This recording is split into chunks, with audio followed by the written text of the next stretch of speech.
Hello, everyone. Thank you very much for coming. Thank you for coming with me on a journey learning about some good healthy eating and nutrition. Obviously, healthy nutrition can help with the prevention and treatment of not only diabetes, but other health diseases. So let's talk a minute about diabetes. 37 million people have, in the US, have diabetes. That's about 1 in 10. However, 1 in 5 don't know that they have diabetes.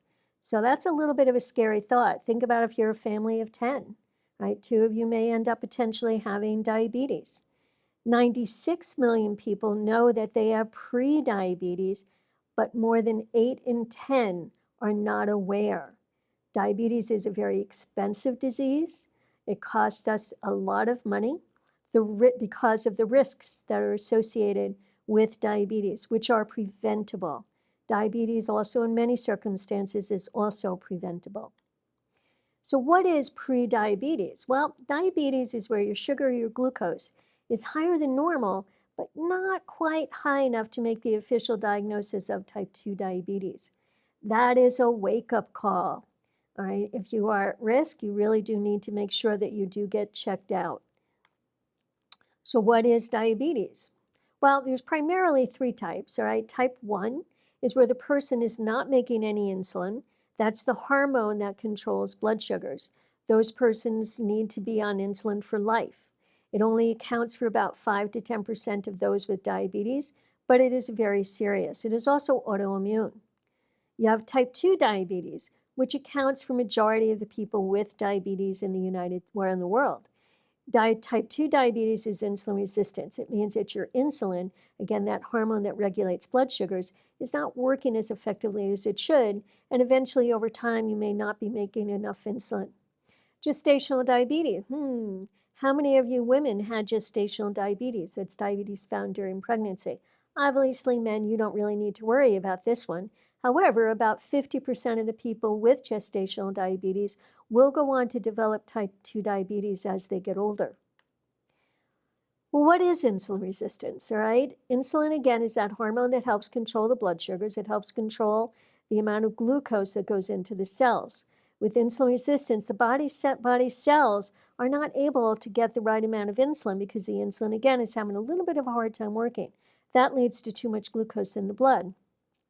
Well, what this can lead to? We predominantly think of type 2 diabetes, but insulin resistance also impacts obesity, hypertension, cardiovascular disease, your cholesterol, obesity I mentioned already, and polycystic ovary. Well, that's a lot of diseases that can happen because of insulin resistance. And the meal plan on all of them is pretty much the same. All right, so what are the risk factors? And pay attention with here, because if you have any of these risk factors and you haven't been to a doctor recently, you really might want to consider going. So how many of you are over 45? Raise your hands. Okay. How many of you are overweight? How many of you lead a sedentary lifestyle, have a family history of diabetes, family history of heart disease or stroke, or you yourself have heart disease or stroke, high blood pressure, cholesterol, insomnia, polycystic ovary, or non-alcoholic fatty liver disease? These are the risk factors for insulin resistance. Insulin resistance causes inflammation. However, healthy eating can prevent the obesity, the heart disease, the type 2 diabetes, the cholesterol, all of these other issues that I've been addressing. Stroke, some cancers also, by the way, healthy eating can prevent. Osteoporosis, so women eating healthy can help us hopefully minimize or prevent osteoporosis. Depression, tooth decay. 45% of deaths, 45% of deaths from heart disease, stroke, and diabetes are associated with poor diets. Diet is the leading risk factor for dying of chronic disease. Can you imagine what would happen if everybody would eat better? There'd be dramatically reduced numbers of people with some of these chronic diseases. Most of us would be eating a whole lot healthier and would be healthier. So let's talk about that word diet. Well, first of all, diet is a 4-letter word, right? And most of us, when we think of diet, we honestly think of weight loss. But we're really ultimately talking about healthy eating. So what diet is the best diet for health? What does the science say?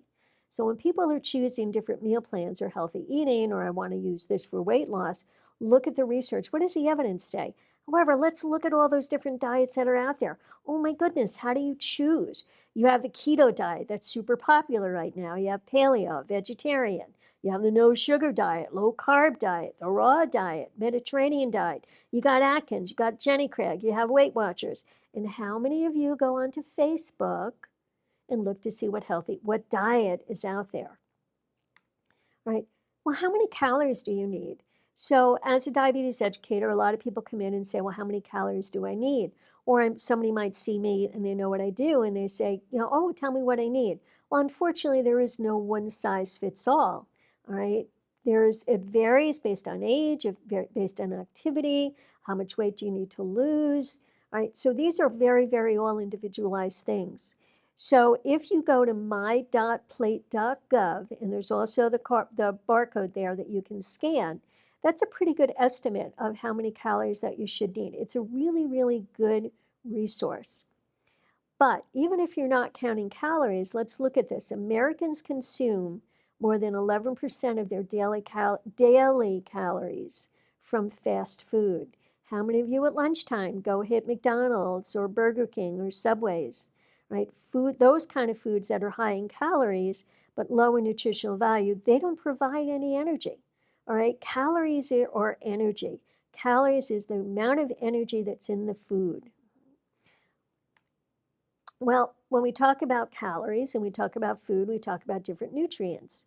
All right. Most of us, we talk about the macronutrients. Those are the carbs and the proteins and the fats. And the micronutrients, those are your vitamins and your minerals and your water. So we always talk first when we look about calories, we figure out how many calories should somebody need. Out of those calories, what's the percent of carbs and protein and fats? And we really want a healthy combination of everything. So what are the carbohydrates? Those are that are primarily converted into glucose, and that provides the cells with the energy and the fuel for the body to work and to function. Right? And a lot of people avoid carbohydrates. They are not the enemy. All right, protein.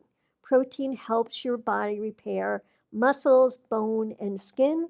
It transports oxygen and nutrients and provides some of the different vitamins that are there. And fats. Well, there's healthy fats and not so healthy fats, but fats protect our organs and keep our body warm.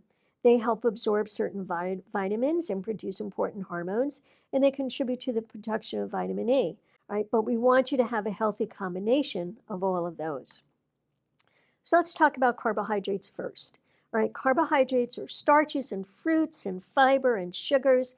And when I say that fruits are carbohydrates, people look at me and go, oh, they are? Yeah, fruits are carbohydrates. They have natural sugars in them. Where are primarily carbohydrates found? The easiest way for most of the carbohydrates, if it comes from the ground, it's mostly going to be a carbohydrate. So it's going to be any type of your grain. It's going to be any of your vegetables. It's going to be fruit. There's a few exceptions there. We have nuts, we have avocados, we have olives, all right? Those could be fat. They could also be a little bit protein. But all your yogurt. Now, another source of carbohydrate is also milk, all right? Milk has lactose in it, which is a carbohydrate. We also have yogurt, which comes from milk. But here's a tricky one, cheese. Cheese does come from milk, but the way it's processed, pretty much all the carbs are processed out of it. Sugars, carbohydrates, where does sugar come from? The ground, all right? When we're talking about carbohydrates, we want you to choose more whole grain carbohydrates. And if you look at that label here, that stamp where it says 100% whole grain, that's a really quick and easy way to look at a label to see if there's whole grain. If the stamp says 100%, it means that all the grain ingredients there are whole grains, all right? If it says 50%, it means 50% of that product is made from whole grains. Notice I'm focusing on the word whole. It's more natural. It's also more filling. The basic stamp, which I don't have here, basically is telling you that it has less than 50% of whole grains, but it's going to have about 8 grams of whole grain per serving. You want to look at that word whole. You also want to look for less refined. When you look at a label and you say enriched, refined, that means all the good stuff has been taken out of it and it's put back in. So that product is not necessarily as nutritious. That's going to be things like white bread. It's going to be all of our pastries. Soda, right? Soda doesn't say enriched and fine, but soda is just pure sugar if you think about it. A lot of those bars that you eat, all right, those are pretty much refined. Rarely are you going to see the word whole in there if it does have some carbohydrates. Packaged foods. A lot of these refined, a lot of these packaged foods, they can be linked to cancer.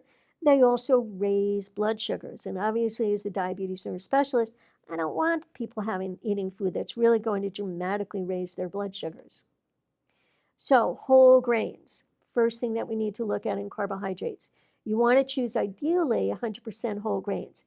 If you see the first word on the ingredient list is the word whole, remember when you see the first word that's on there, that's the one that has the most amount of the food product in that food. You want to choose less ingredients. You want to avoid artificial flavors, colors, and preservatives, and fiber, which we're going to talk about in a little bit. Well, sourdough bread, sprouted grains, whole grains. So sourdough bread, because of the yeast culture, it kind of negates the need for a lot of the preservatives. And why are we eating all these preservatives, all right? Sprouted breads, they're more easily digested and they're high in fiber and other important nutrients. So we're looking at like Dave's Killer Bread, we're looking at Ezekiel bread, all right? We're not looking at the Wonder Bread, which is the bread that I grew up with. You want to know what the label means. 100% whole grain, that means there's no refined flour. So that's a really, really good product. Made with whole grains. Well, it may contain a lot or a little of whole grains you don't know. If you think about it, white bread is made with whole grain, just it's been processed the heck out of it. The word whole grain, it could be as little as 51%. Good source of whole grain, that's 15 to 25% whole grain. And multigrain just means it's a whole different mixture, a concoction of all these different grains. It may not contain any whole grain product. It could contain nothing but refined grains. So let's look at this label, all right? My Wonder Bread I grew up with, all right? Probably a lot of you did as well. So if we look at the first label and you look at the ingredients, all right, you don't see the word whole in there, all right? So the moral of the story is it's not the first ingredient, which means if there is whole grain down in there, it's probably going to be low, which means it really isn't going to necessarily be the best product.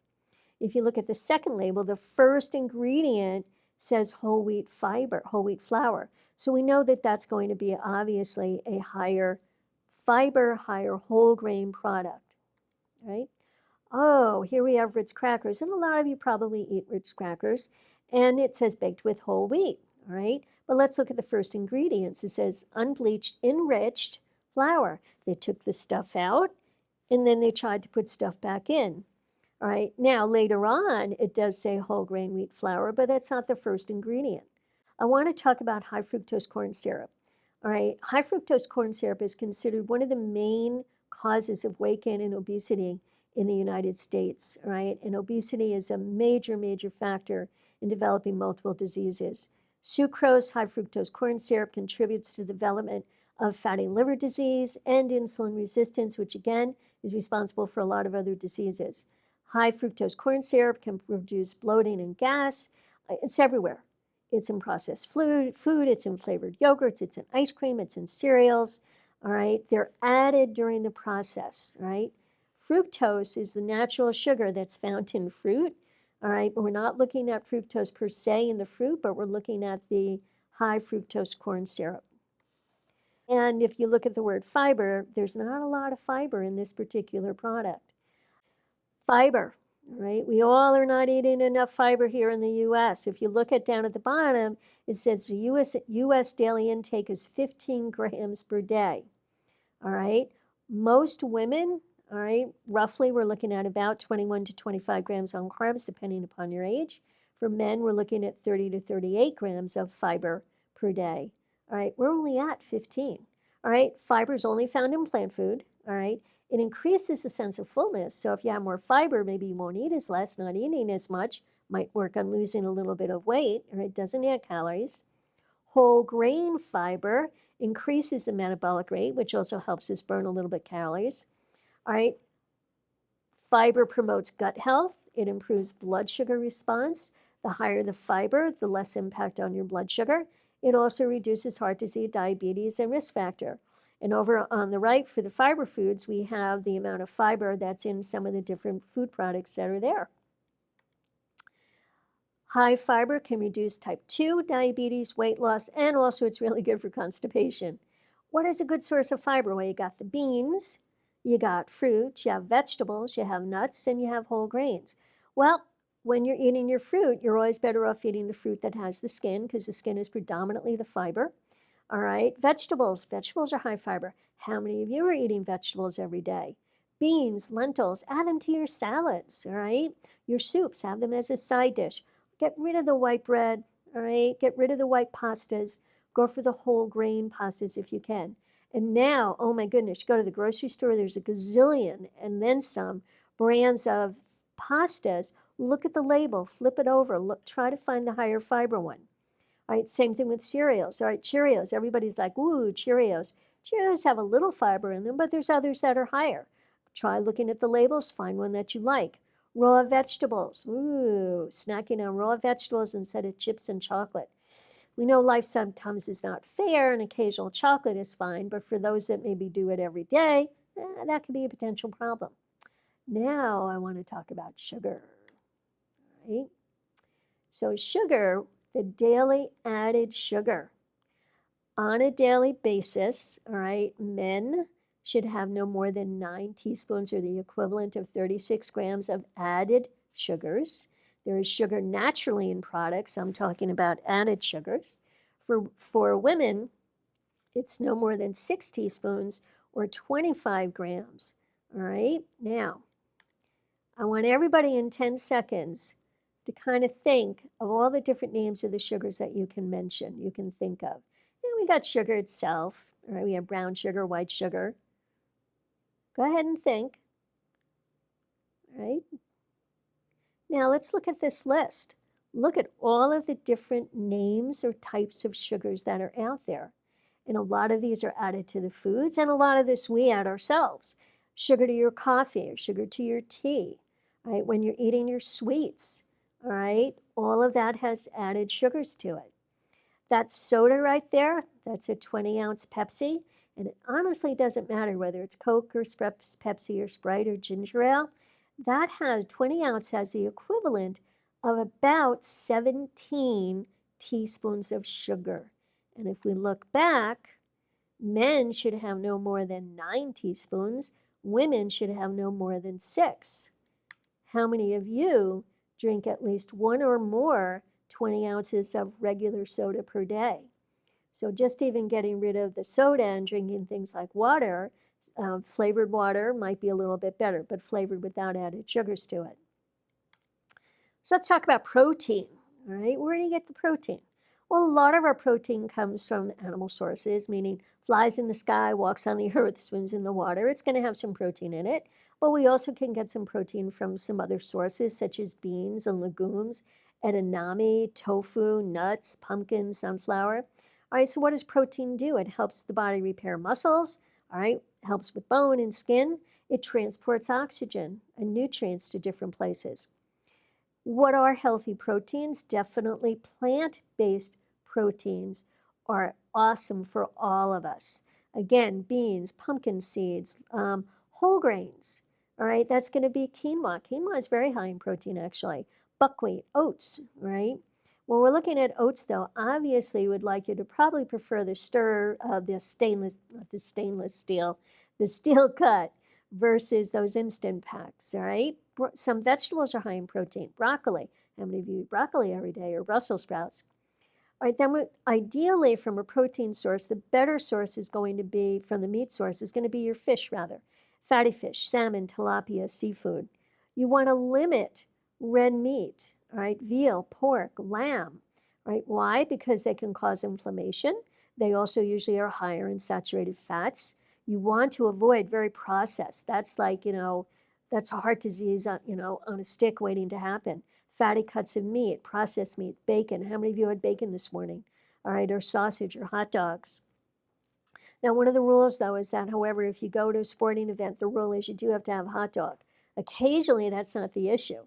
But when you do it often, that's really does become a problem, right? Well, dietary fats, right? Do we need to consume them? Yes, we need to consume fats. They serve a distinct purpose. They are an energy source for our bodies. They promote cell growth, protects our organs, keep us warm. It helps absorb nutrients and produces important hormones.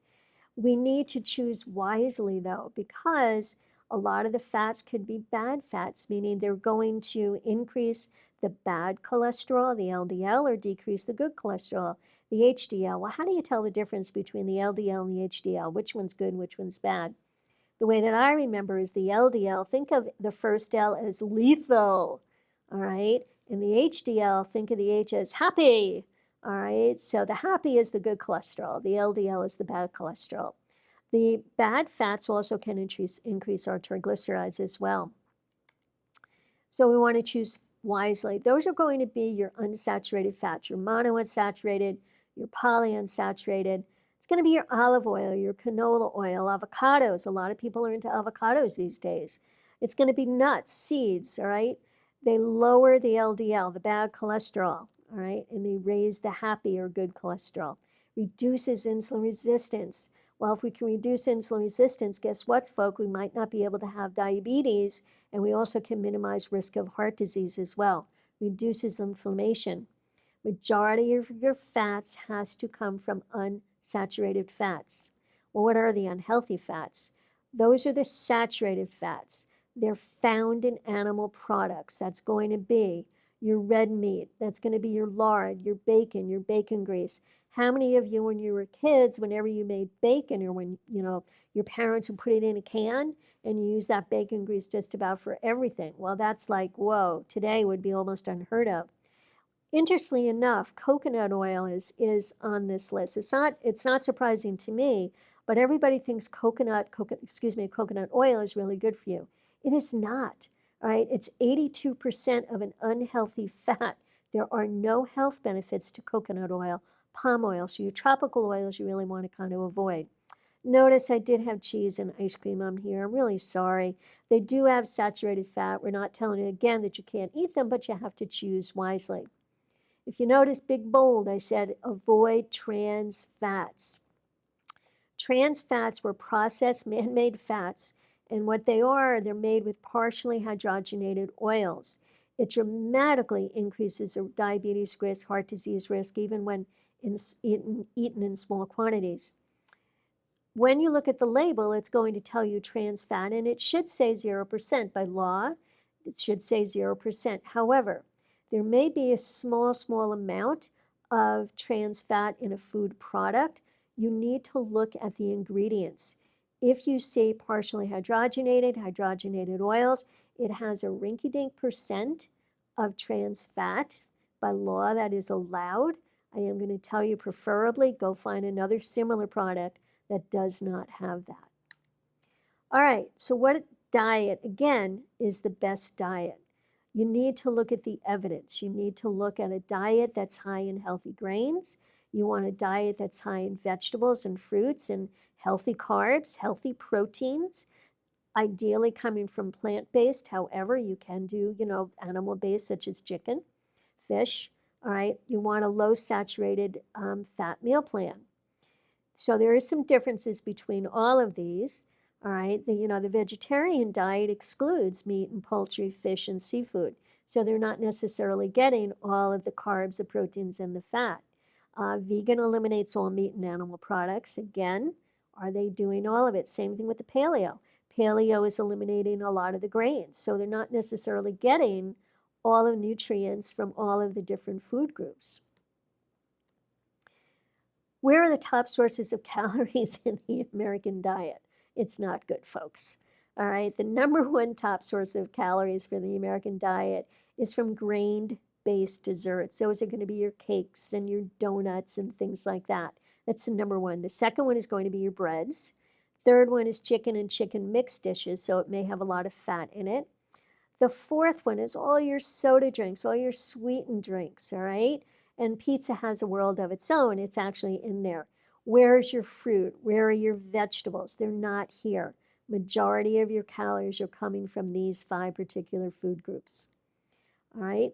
So this is a vegetarian vegan diet, which is definitely healthy as long as you make sure that you get enough protein sources, all right? So we're looking at grains and starches, but they are recommending fruits. They are recommending seeds. Seeds are going to be a source of protein. Remember, we have to get protein from somewhere since they're not going for the animal products. They're looking for the grains.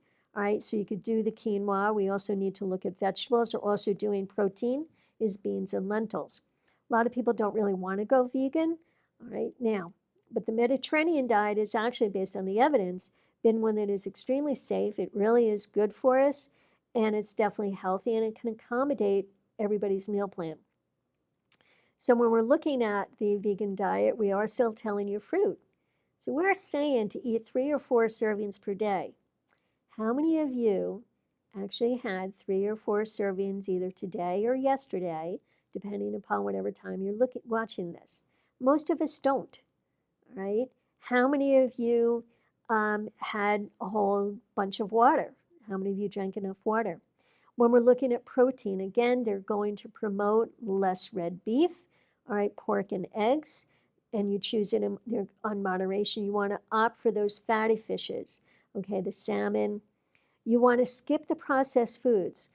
If you can't say the name of the ingredients, you can't pronounce them, the name of the ingredients and on their label, you know it's a very processed food and not necessarily the best choice. How many of you have 3 to 4 servings of veggies a day? All right.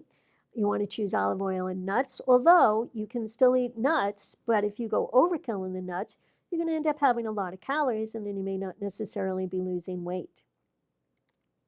What are the benefits of a Mediterranean diet? Cardiovascular disease, type 2, some cancers, all right, and metabolic syndrome. It lowers the risk for that, all right? It supports healthy blood pressure, blood sugars, cholesterol. So for those of you that have a blood sugar or blood pressure or cholesterol issue, try going Mediterranean. I also like this one. As I get a little bit older, it slows the decline of your brain function as you age. I'm definitely looking for that one, all right? So again, benefits. What do we need to do? We need to eliminate saturated fats, trans fats. We want to promote healthy cholesterol, limits the Mediterranean diet, limits the sodium. Use all the different herbs that are out there. The Mediterranean diet, go crazy on herbs. Herbs are good for us, all right? Flavor, all right? You want to do a high fiber. And it's antioxidants, protects against cancer by warding off the free radicals. It's plant-based, all right? Whole grains, legumes, beans, vegetables, fruits, nuts, seeds, spices, herbs, emphasizes healthy fats, and the fatty fish, again, as I had said, is going to be better for you. All right, it's high in polyunsaturated fats that helps reduce inflammation. Limit or no red meat and choosing poultry. Obviously, we don't really want you to do the skin, which is crazy high in saturated fat. Notice I did say alcohol in moderation. I don't really want to give up that glass of wine yet. So let's build a meal plan. Let's build a dinner plate, right? So green light foods, right? We know this. We've been through this. We've talked about it. It's your whole grains. It's your nuts. It's your seeds. It's your vegetables. It's your fruit. Go heavy on those, folks. Red light foods. We know that these cause harm. These are refined grains. These are all your processed meats. All your processed meats are just not good for us. How many of you every day are having a ham sandwich? Right? No, that's a processed meat. We don't want it. Added sugars, get rid of them. Go for the water, right? Ultra processed foods. How many of you are eating a bar for a snack? You know, you're going and you're buying a Build bar or a protein bar for sometimes even a meal.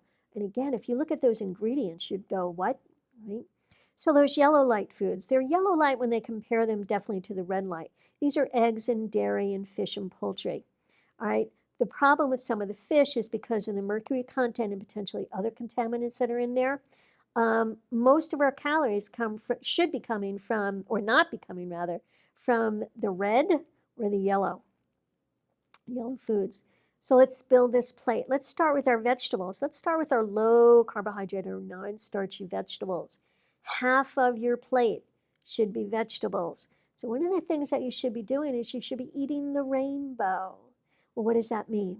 Go for a lot of the vegetables that are different colors. Different colors, different vegetables have different nutrients in them. One might have more vitamin of this, less mineral of that, all right? The vegetables are a very important source of nutrients. All right, eat the rainbow. Go for the dark green. All right, the darker green is going to be more nutritious. Go for the red and orange. So what are yellow? Okay, you have bell peppers, spaghetti squash. How many of you really eat spaghetti squash? It's also a really awesome choice or switch from if you didn't want the pasta, you wanted to go for spaghetti squash, right? It doesn't really raise your blood sugars as much. Summer squash. Notice we have turmeric and ginger there. All right, purple cabbage. There is purple cauliflower. I've actually never tried it. Hopefully some of you have had eggplant. All right, red onion, kale. All right, go for the vegetables. Half of your plate, 50% of your plate should be non-starchy vegetables. Protein, all right? A quarter of your plate should be lean protein. And a quick and easy way to kind of look at that is roughly the size of your palm is about the size of your protein. All right, we want the protein because it also, again, has vitamins, it has minerals in it. You want to choose a variety of different animal sources. All right, so that would be fish, seafood, eggs, okay, lean red meat. Don't have it every day though. Poultry, low-fat dairy. Plant-based proteins are awesome if you could do them. Beans, lentils, edamame. Edamame, a lot of people also might even just have those as a snack, which is a really good snack. Tofu, right? I never ate tofu before, but when my son was younger, I think all he dated was vegetarians. So I ended up learning how to cook tofu, and it's actually really good. It kind of takes on the flavor of whatever it is you're making with. Tempeh, seitan, unsweetened soy milk, those are good sources of protein. You want to, again, limit fatty cuts of meat. All right, if you are having meat, cut off all of the visible fat. Saturated fat, remember, only comes from animal sources. So if you can visibly see the fat, you want to cut it off. Right? About 10 to 35% of our total calories should come from protein. So now we have those starches or those carbohydrates. Well, guess what? That's the other quarter of your plate. All right, that's what the other quarter of your plate looks like. And that's going to be your starchy vegetables. Again, it's going to be legumes, it's going to be whole grains, starchy vegetables, barley, all right, brown rice. Brown rice is better than white rice. Bulgur, all right, oatmeal, quinoa, whole wheat, cassava, plantain. All right, you want to limit the refined grains, no white bread, right? If you're doing that garlic bread, I mean, the garlic bread is really good, but it's usually white bread. It's Italian white bread. And what are they putting on it? Butter, which is saturated fat. The garlic is good. All right, now, you have it once in a while, it's a non-issue, but if you look at what you're doing on a daily basis, then it potentially becomes an issue. Carbohydrates, depending upon what book you read, you could anywhere between 40 to 60% of your calories could come from carbohydrates. This is not the keto diet. The Mediterranean diet is not the keto diet. The keto diet is technically eliminating almost a whole one of the macronutrients. It's pretty much eliminating the carbohydrates. We need the carbs, okay? Again, it provides the energy. It fuels the body, right? Whole grains are made literally from the entire grain, right? We need them. Now, what's the size of your carb? Remember, it's going to be the plate. Now, by the way, when we're talking about a dinner plate, we're not talking about a dinner plate this big. We're talking about a 9-inch dinner plate, all right? And about a quarter of that plate should be your starch, which is roughly about the size of a woman's fist, is roughly what we're looking for, right? Fruit. Fruit is good for you, right? And even for the world of diabetes, everybody says, oh, I can't have fruit because it has sugar. Yes, but it has natural sugar. It doesn't have that high fructose corn syrup in it. It has minerals and vitamins. We need it, okay? It's also a good source of fiber, all right? It has potassium, vitamin C in it. Ideally, you want to eat the whole fruit. The fresh fruit is always going to be better for you, all right? Fruit with the skin is the best. You want to buy, if you happen to need to buy the canned, you want to buy it canned in its natural juice, no sugar added, but I would recommend that you get rid of the juice, all right? You can buy frozen. You can buy some whole and cut it up, all right? I would tell you to limit the dried fruit, all right, because it actually ends up being higher in calories. It does contain more sugar, and it's actually it's easy to eat a lot of those dried fruits. Raisins, which are dried fruit, is something that we will consider giving to somebody that has diabetes that might be taking a medication that and causes low blood sugar, I can give them raisin because it raises their blood sugars pretty quickly. All right, and again, eat the rainbow. All right, try some of those different fruits. The berries, strawberries, raspberries, blueberries, blackberries are some of the better fruits in order to have. All right, but again, eat the rainbow. All right, fats, you want to choose healthy fats. All right, the monounsaturated, the polyunsaturated. Avocados. Now, avocados are absolutely great, but the disadvantage of avocados is they may end up having a lot of calories in it based on the portions that you're eating. So if somebody is realistically trying to lose weight and they want to reduce their calories a little bit, you have to be a little bit careful with the amount of avocado that you're eating. It's also the same thing with the nuts. Nuts are a really good source of nutrients. However, again, if you eat a whole can of nuts, no, you're not going to lose any weight. Olive oil, okay, is another good source. Limit saturated fat, the lard, the butter, the shortening, bacon, bacon grease, coconut oil, all right? And again, avoid those trans fats. Water. Well, how many of you drink enough water every day? Now remember, you also get water in your coffee and your tea, all right? But you want to choose water or zero-calorie drinks. You want to stay hydrated. First of all, water helps, flush your system. All right, tap water, sparkling, carbonated, doesn't really matter. Unsweetened teas, all right, are perfect. Again, unsweetened coffee. Again, we don't really want to add all that extra sugar to it. Limit those sweetened drinks, all right? And just you have to be really careful with those energy drinks. Gatorade, all right? Gatorade has a lot of added sugar to it. Do you really need the Gatorade, those sports drinks? Maybe not. So at the end of the day, when you make your dinner plate should look something like this. All right, so it should be a quarter of your plate is your protein, whether that's your chicken or your fish. All right, a quarter of your plate is your starch, your carbohydrate.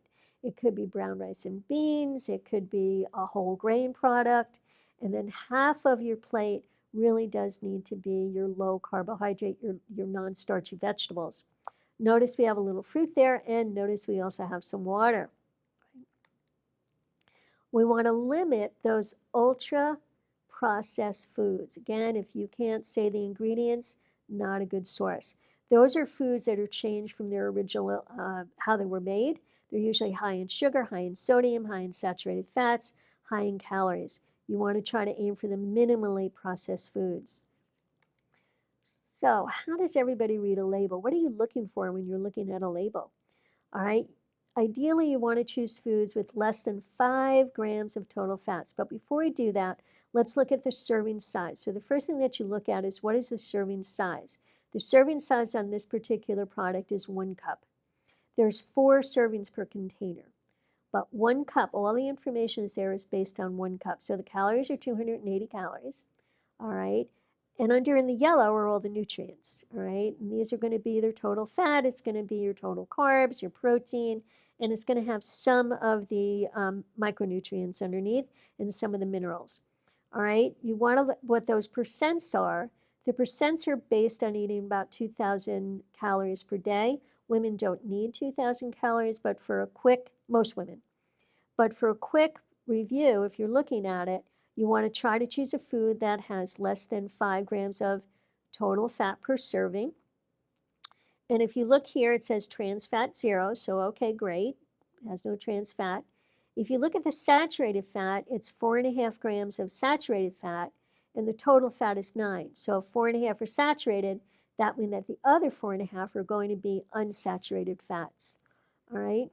Ideally, you want to try to choose a product that has 2 grams or less per serving of saturated fat. Fiber, you definitely want to look at fiber. Here, this fiber has 4 grams, which is 14% of that product. So this is greater than 2.5, so it's good. Sodium, you want to limit to under 140 milligrams on sodium. And again, sugars, we talked about limiting them. So here it says not total sugars, you need to look at added sugars, right? It has 0 added sugars. So you say, okay, there's no added sugars, which is great. So let's compare it. This is just an olive oil to a butter, all right? You're comparing, you're grocery shopping, which product am I buying? So what's the serving size? You want to make sure that both serving sizes are identical, or you have to do the math in your head in order to do comparison. So here the serving size is 1 tablespoon. My calories, okay, my olive oil is 120, but my butter is 105. Ooh, less calories. But let's look at the fat. So my total fat is 14 on the olive. The butter is 12, so not that much of a difference. Saturated fat for the olive oil is 2.3. For the saturated fat is 8. So just right there, the olive oil becomes a better choice just because of the differences in the saturated fat. There is no trans fat in it. There won't be any carbohydrates in here. Sodium, olive oil has nothing. The butter has some.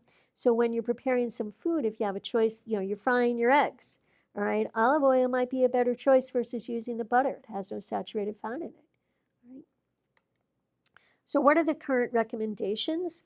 All right, the American Heart Association, and these are recommendations pretty much from all the different organizations. Saturated fat should be less than 5 to 6% of your calories per day. So if you went back onto my.plate.gov, all right, and you figure out how many calories are you supposed to be having per day, this is going to tell you the 5 to 6% of your calories should come from less than saturated fat. So if a woman was eating 1,500 calories, that would be less than 10 grams per day. Sodium, we're telling you limit to less than 2,300 milligrams per day. If you have high blood pressure, today's data is saying it should be lower than 1,500 milligrams. Added sugars, again, we talked about that. It's 25 and 36. Fiber, roughly 25 to 30. All right, again, found in whole grains, vegetables, all the natural foods. Okay, most of your things that come from the ground. All right, alcohol, 2 drinks for men, 1 drink for women per day. And definitely quit smoking. Smoking is a big no-no for anything. So where does it fit in the diet? Where are all these healthy foods, unhealthy foods? What can we do? About 85% of your total calories should be coming from the food groups that are recommended. The carbs, the protein, the healthy fats, the water. The other 15% is going to be coming from maybe your added sugars, right? It's going to be coming a little bit from the saturated fats that are there. All right. Now, these are my favorite cookies in the whole wide world, all right, Mellow Mars. And I'm one of 5 kids, and my grandparents would come out from New York every day, or once a week, and they would bring 2 boxes of Mellow Mars. One was for me, and one was for everybody else. So I always had to hide them. Inevitably, my brothers and sisters found them. So if I wanted to work Mellow Mars into my meal plan, could I? Yes. You could work just about anything in. It comes down to how much, and it comes down to how often. Am I going to give up my Mellow Mars? Heck no. Am I going to work them into my meal plan? Heck yes.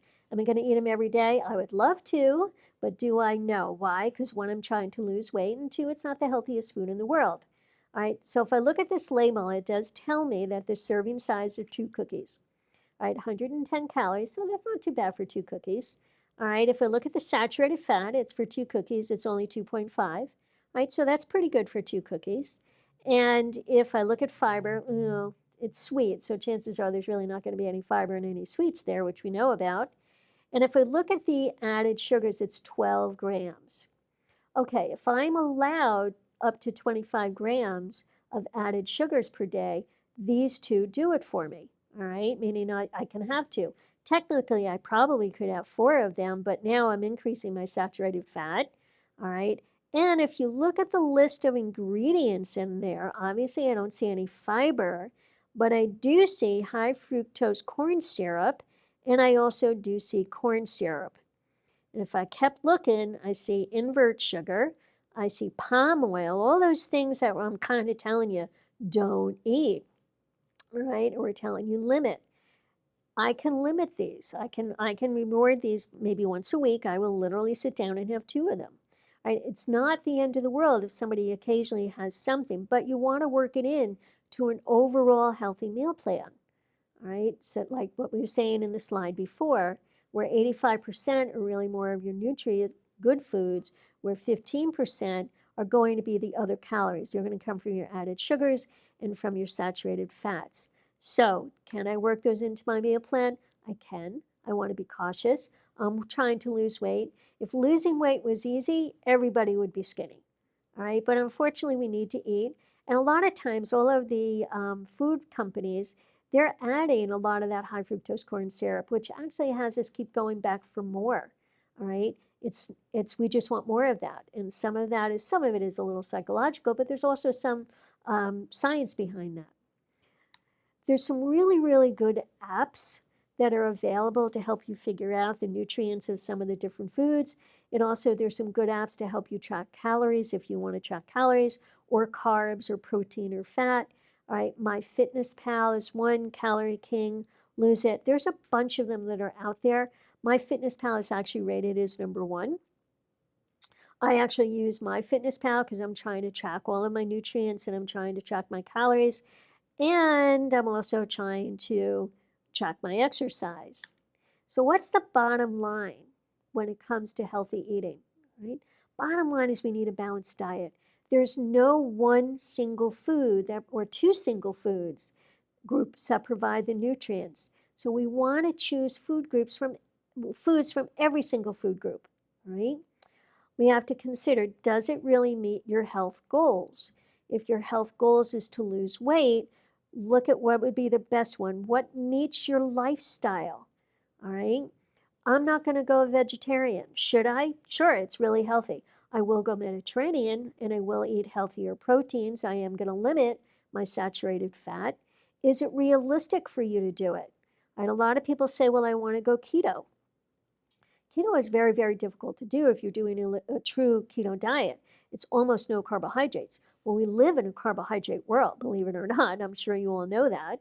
Carbs are not the enemy. We need all the nutrients that come from those carbohydrates. Is it sustainable? A lot of people have a hard time either staying vegetarian or staying keto or doing paleo. All right, a lot of people have a hard time just maintaining Weight Watchers. You want to try to find one that's going to work for your lifestyle that is healthy. But before you choose one, you have to look at the evidence. Do a little research. Please just don't go on Facebook and say, wow, this diet sounds really cool. Somebody lost 50 pounds overnight. We know that that's not realistic. So how can you prevent prediabetes? How can you prevent diabetes? How can you prevent heart disease? Right? How can you prevent some cancers? We're talking about healthy eating. It's the bottom line. Healthy eating. Believe it or not, there is no such thing as a diabetic diet. When somebody comes in, it is all extremely individualized. What is their likes? What is somebody's dislikes, right? Physical activity. All right, how many of you here exercise 30 minutes, 5 days a week? Moderate to vigorous exercise. Raise your hands. Right?